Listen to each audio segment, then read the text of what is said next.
जय हिंद दोस्तों, मैं हूं अनूप और आप सब लोग देख रहे हैं ग्लोबल कॉन्फ्लिक्ट। तो दोस्तों, आज के डिफेंस अपडेट सीरीज के वीडियो में जिन अपडेटों के बारे में आपको बताऊंगा उनमें रोस्टेक कॉर्पोरेशन के नया आर्टिलरी और अनमैन एरियल व्हीकल से शुरू करके 2021 में रशिया के हाइपरसोनिक मिसाइलों के परीक्षण P-8A एयरक्राफ्ट में हाल ही में लगाया गया LRASM मिसाइल से शुरू करके साउथ कोरिया के द्वारा बनाया हुआ नया अनमैन ग्राउंड सर्वेलेंस व्हीकल तक शामिल है। तो डिटेल में इन विषयों के बारे में जानने के लिए वीडियो के आखिर तक बने रहिए और चैनल को सब्सक्राइब और वीडियो को लाइक जरूर कीजिए। तो दोस्तों, हाल ही में रोस्टेक कॉर्पोरेशन के द्वारा मास्ट एस सेल्फ प्रोपेल हॉविट्जर और ऑरलैंड 10E रिकॉनेसेंस ड्रोन को एक साथ एक जॉइंट डेमोन्स्ट्रेशन किया गया। इस डेमोन्स्ट्रेशन के दरमियान रोस्टेक कॉर्पोरेशन की तरफ से जो आर्टिलरियों को फायर किया गया वो असल में रशियन स्टैंडर्ड 152 मिलीमीटर के जगह में 155 मिलीमीटर नेटो स्टैंडर्ड एमुनेशनों से फिट था। डेमोन्स्ट्रेशन के दरमियान इसे परफेक्टली अनमैन एरियल व्हीकलों के साथ ट्रायल भी किया गया और आर्टिलरी मैक्सिमम 40 किलोमीटर रेंज तक अपने टारगेट को निशाना बनाने में सक्षम रहा। दोस्तों, रोस्टेक कॉर्पोरेशन की तरफ से ये जो डेमोन्स्ट्रेशन था ये असल में अपने फॉरेन कस्टमरों के लिए था, जबकि कॉर्पोरेशन की तरफ से ये भी जानकारी दिया गया कि डेमोन्स्ट्रेशन के दरमियान अनमैन एरियल व्हीकल के साथ मास्ट एस सिस्टम में इस्तेमाल होने वाले कंट्रोल सिस्टम भी बेहतरीन तरीके से परफॉर्म किया। इस डेमोन्स्ट्रेशन में सबसे पहले ऑरलैंड 10E मतलब अनमैन एरियल व्हीकल टारगेट के लोकेशन को डिटरमाइन करने के बाद इसका कोऑर्डिनेट आर्टिलरियों के फायर कंट्रोल सिस्टम तक भेजा और फायर कंट्रोल सिस्टम द्वारा कोऑर्डिनेट को प्रोसेस करने के बाद डेटा फायरिंग यूनिट तक भेजा गया। दोस्तों, रशिया के रोस्टेक कॉर्पोरेशन दुनिया के सबसे बड़े इंडस्ट्रियल कॉर्पोरेशन में से एक है। इवन रशिया के अंदर तो इससे बड़ा कोई भी इंडस्ट्रियल कॉर्पोरेशन नहीं है। रोस्टेक कॉर्पोरेशन एक ऐसा संस्था है जिसके अंतर्गत 800 से अधिक साइंटिफिक और इंडस्ट्रियल ऑर्गेनाइजेशन है जो कि रशिया के 60 से अधिक रीजन में फैला हुआ है। Rostec corporation actively aircraft engineering, radio electronics, medical technology, innovative material जैसे अलग अलग फील्ड के लिए काम करता है। दोस्तों, अब चलिए वीडियो का दूसरा अपडेट मतलब रशिया के हाइपरसोनिक मिसाइलों के परीक्षण के बारे में जानते हैं। हाल ही में रशियन मीडिया में बताया जा रहा है कि रशिया द्वारा 2021 के अंदर अपने हाइपरसोनिक मिसाइल मतलब ज़रकॉन मिसाइलों के परीक्षण को संपूर्ण कर लिया जाएगा। रशिया के डिफेंस मिनिस्टर सर्गे शोइगु की तरफ से भी हाल ही में मीडिया में बयान देते हुए बताया गया है कि जो ज़रकॉन एंटीशिप क्रूज मिसाइल है उसका संपूर्ण परीक्षण 2021 के अंदर समाप्त हो जाएगा और इसके बाद इन मिसाइलों को रशिया के न्यूक्लियर सबमरीन और सरफेस जहाजों के ऊपर तैनात भी किया जाएगा। मिनिस्ट्री की तरफ से यह भी जानकारी दिया गया है कि इस साल के अंदर रशिया करीबन 79 अन्य डिफेंस इक्विपमेंटों का भी टेस्ट करेगा, जिनमें 13 जहाज और अन्य व्हीकलों के अलावा 4 न्यूक्लियर सबमरीन भी शामिल है। और इन सबमरीनों में नोवोसिविस्क, क्रास्नोयार्स्क, प्रिंस ओलेग और जेनरलेसिमो सुवोलोव शामिल है। दोस्तों, ये जो ज़रकॉन मिसाइल है इसे रशिया में 3M22 हाइपरसोनिक मिसाइल भी कहा जाता है, जबकि नेटो द्वारा इसका नामकरण SSN-33 किया गया है। ये एक ऐसा मिसाइल है जो माक 9 मतलब ध्वनि की रफ्तार से 9 गुना ज्यादा रफ्तार से ट्रैवल कर सकता है और 30 से 40 किलोमीटर के ऑल्टीट्यूड तक पहुंच भी सकता है। मिसाइलों के एस्टिमेटेड पेलोड 300 से 400 किलोग्राम है, जबकि ये 8 से 10 मीटर लंबा मिसाइल है। मिसाइलों को सबमरीन और जहाजों से 3S-14 नामक वर्टिकल लॉन्चिंग सिस्टमों के द्वारा दागा जा सकता है, जबकि जमीन में स्थित बेस्टियन मोबाइल कोस्ट मिसाइल लॉन्चरों के द्वारा भी इसे लॉन्च किया जा सकता है। दोस्तों, फिलहाल मिसाइलों के रेंज को लेकर कई अलग अलग तथ्य है, जिनमें सबसे अधिक मात्रा में बताया जाता है कि मिसाइलों का रेंज 1000 किलोमीटर से अधिक हो सकता है, जबकि कई जगहों में यह भी चर्चा में है कि इन मिसाइलों का रेंज 1000 से 2000 किलोमीटर तक हो सकता है, लेकिन डिपेंड करता है कि किस तरीके के टारगेटों के खिलाफ मिसाइलों को दागा जा रहा है। जबकि इसके एक्सपोर्ट वर्जन को लेकर भी रशिया की तरफ से बताया गया है कि 400 किलोमीटर रेंज वाले इसके एक्सपोर्ट वर्जन तैयार किया जाएगा, जो रशिया के सबसे करीब तरीन एलाई देशों में ही सप्लाई किया जाएगा। दोस्तों, अब चलिए P-8A मैरीटाइम सर्वेलेंस एयरक्राफ्टों में इंटीग्रेट किए जाने वाले LRASM मिसाइलों के बारे में जानते हैं। हाल ही में अमेरिका के वाशिंगटन स्थित बोइंग कॉर्पोरेशन को $73 मिलियन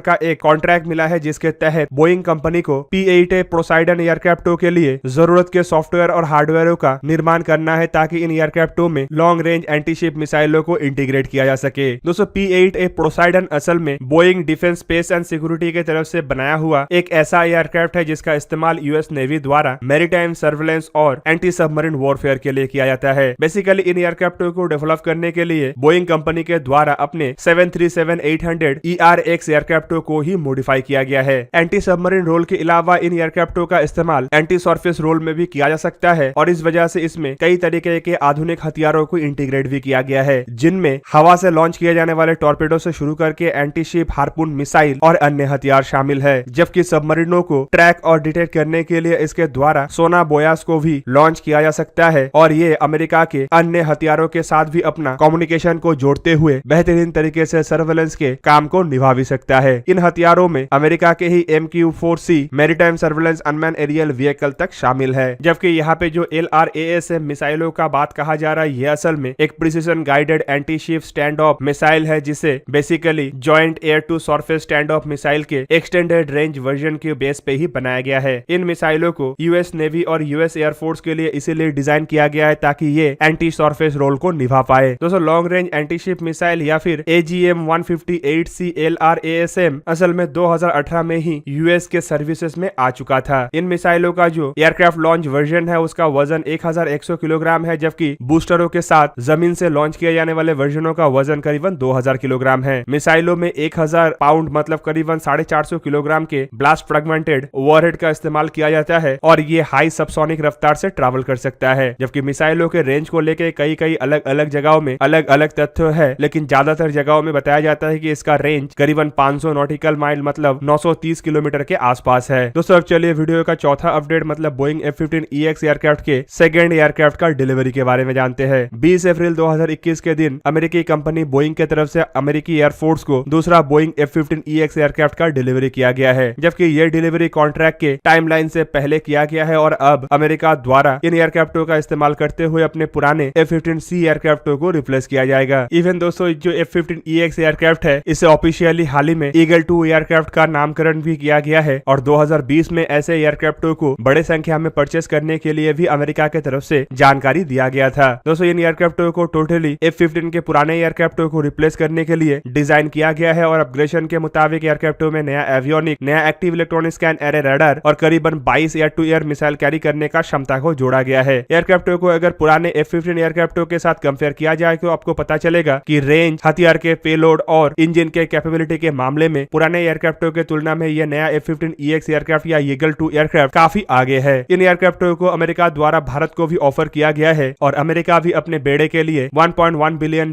की लागत से ऐसे 8 एयरक्राफ्टों को खरीदने के लिए ऑर्डर प्लेस कर चुका है। जबकि साथ में पिछले साल यह भी जानकारी दिया गया था कि अमेरिकी एयरफोर्स के जरूरत को देखते हुए ऐसा 144 या 200 एयरक्राफ्टों को परचेस किया जा सकता है, जो संभावित 2028 तक अमेरिकी बेड़े में शामिल होगा। दोस्तों, अब चलिए वीडियो का सबसे आखिरी अपडेट मतलब साउथ कोरिया के अनमैन ग्राउंड सर्वेलेंस व्हीकल के बारे में जानते हैं। हाल ही में साउथ कोरिया के डिफेंस प्रोक्योरमेंट एजेंसी की तरफ से एक ऑर्डर जारी किया गया है, जिसके तहत अब साउथ कोरिया के लिए बनाए जाने वाले अनमैन ग्राउंड सर्वेलेंस व्हीकल मतलब USV को फुल स्केल डेवलपमेंट के तहत आगे बढ़ाया जा सकता है। इवन अगर देखा जाए तो पिछले साल के मार्च महीने में ही ऐसे USV निर्माण करने के लिए टेक्नोलॉजी रेडीनेस लेवल 6 को जारी किया गया था और उसके तहत ही अनमैन टेक्नोलॉजी, जिनमें self driving, obstacle detection and avoidance और सर्वेलेंस जैसे इक्विपमेंटों के ऊपर फुल स्केल रिसर्च चल रहा है। दोस्तों, संभावित साउथ कोरियन कंपनी हनवा डिफेंस के तरफ से ही अनमैन ग्राउंड व्हीकलों का निर्माण किया जाएगा और उसके बाद इसके ऊपर सर्वेलेंस और रिकॉनेसेंस इक्विपमेंटों को फिट किया जाएगा। हनवा डिफेंस के तरफ से 6x6 SUV के बेस पे ही इन अनमैन प्लेटफॉर्मों का निर्माण किया जाएगा। दोस्तों, साउथ कोरिया के रिक्वायरमेंट को अगर देखा जाए तो आपको पता चलेगा कि ये जो फुल स्केल डेवलपमेंट का निर्देश जारी किया गया है, इसके तहत जो अनमैन सर्वेलेंस व्हीकलों का तैयारी किया जा रहा है, ये दुनिया का पहला ऐसा व्हीकल होगा जिसे मिड साइज या लार्ज साइज के अनमैन प्लेटफॉर्म के रूप में देखा जा सकता है। साउथ कोरिया के द्वारा पब्लिश किया हुआ जानकारी के मुताबिक ये जो अनमैन ग्राउंड सर्वेलेंस व्हीकल होगा, ये ऐसा व्हीकल होगा जो ऑफ रोड, ऑन रोड दोनों ही कंडीशन में ऑपरेट हो सके और साथ में इसके पास टैक्टिकल इंफॉर्मेशन गैदर करने का भी क्षमता होना चाहिए और अलग अलग एनवायरमेंट में, अलग अलग कंडीशन में ये अपने कार्य को बाखूबी निभा भी सके। दोस्तों, फिलहाल इनमें किस किस तरीके के इक्विपमेंट और किस किस तरीके के सर्वेलेंस इक्विपमेंटों का इस्तेमाल किया जाएगा और उसका रेंज कितना होगा, इसके बारे में कोई जानकारी नहीं दिया गया है। लेकिन साउथ कोरिया जिस तरीके से एक के बाद एक डिफेंस इक्विपमेंटों का निर्माण कर रहा है, ये साफ साफ दर्शा रहा है कि साउथ कोरिया अपने डिफेंस प्रिपरेशन को मजबूत कर रहा है ताकि आने वाले समय में किसी भी तरीके के खतरे के खिलाफ लड़ा जा सके। तो दोस्तों, ये था आज का वीडियो। अगर आपको वीडियो अच्छा लगा तो लाइक कीजिए और मेरे चैनल को सब्सक्राइब कीजिए और साथ में बना हुआ बेल आइकन को भी प्रेस कर दीजिए ताकि आप मेरा वीडियो देख पाए सबसे पहले। जय हिंद।